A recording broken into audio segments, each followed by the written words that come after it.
Hi, today I'm going to show you how to create your own audio recorder for voice memos or voice messages in Webflow and Wized, and it will even send the data dynamically to your Xano database. So let's just go through the demo real quick because it is super simple. So I'm just going to click on here. Hello, 1, 2, 3. This is a test of this amazing clonable. And I can listen to it. Hello, 1, 2, 3. This is a test of this amazing clonable. Isn't that amazing? And then I can send it. Right here, boom, and it will hit the database. So you can see, it is right in here. Hello, 1, 2, 3. This is a test of this amazing clonable. It is really amazing. And yeah, actually, it even works with a noise voice. Hello, testing. Yassine, you are doing an amazing job. Testing this right now. Perfect. So it is working all across the world. And yeah, so it is super simple. Let's just go to the endpoint back, and I'm going to show you how we're going to do this because we only use 4 actions in Wized. So very simple. The only thing we are having working in Wized is submitting the file.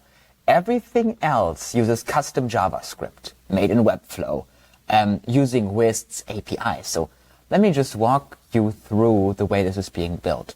So we have those 2 dividers, those 2 holders, recording holder, right? And we have the play holder, which has the ID of recording holder, which is kind of clunky because I named this recording holder.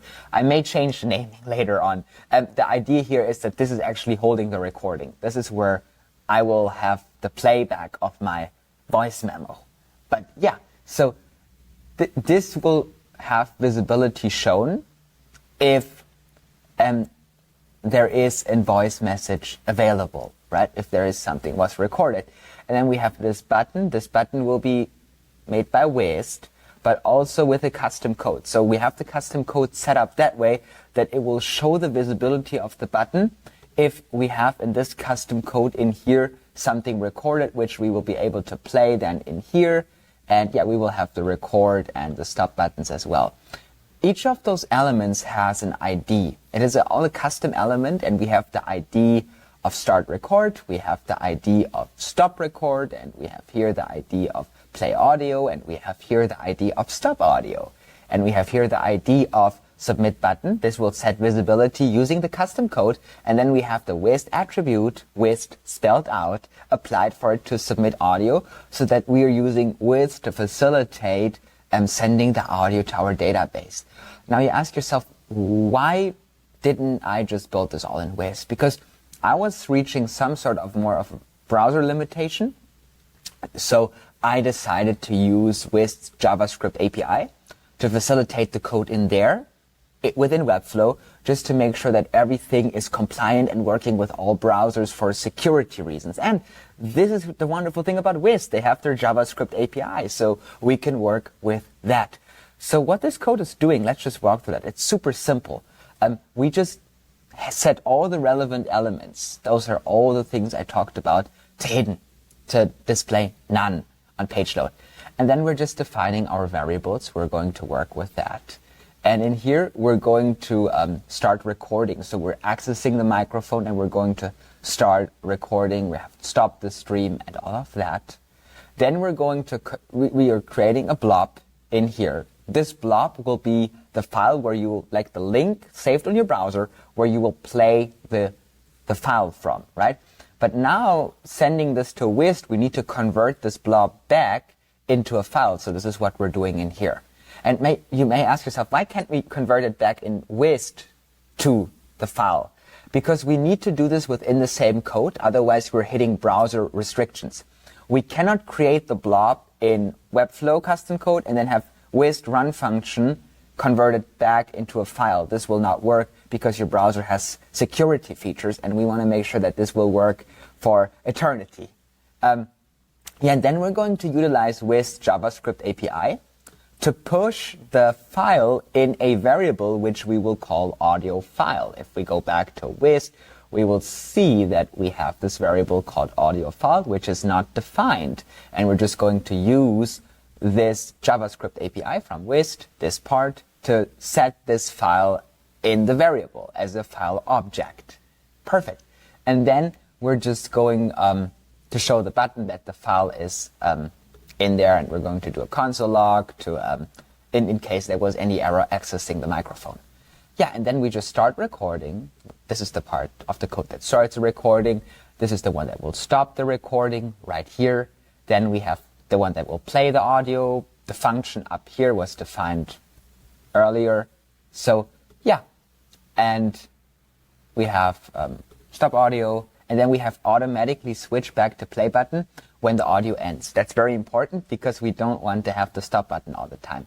So what we're going to do here, we're going to work with visibility to hide the elements based on relations. It is like Wized.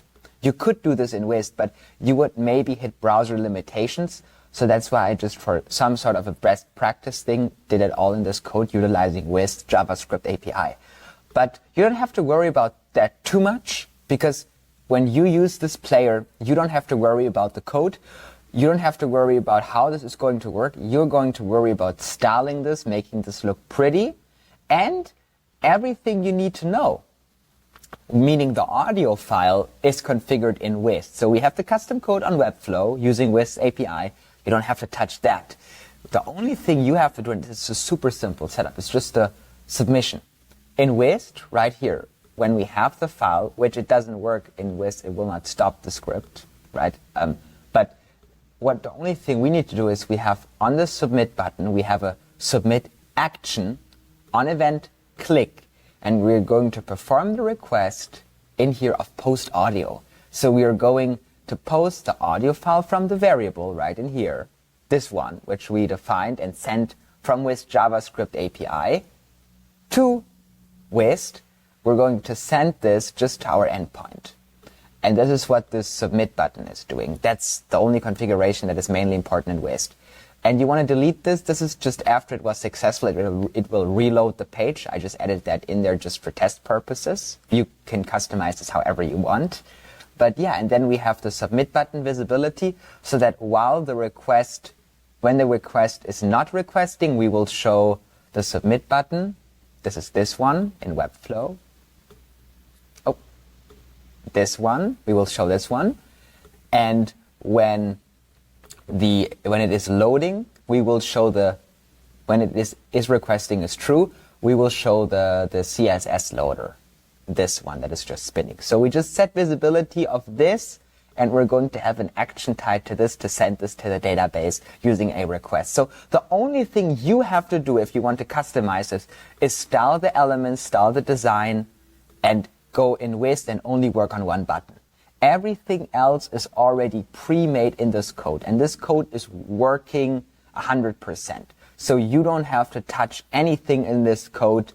This is already pre-made. You just have to maybe hide the visibility of that for design improvements. But this is, just ignore this code. If you're not a programmer, you can just ignore that code. The only thing you need to do is to send it to the right endpoint, or to send it wherever you want to have that sent to. Yeah, and this is how easy you can build a audio recorder in Wized. And thank you so much for watching, and I wish you a wonderful day. Bye-bye.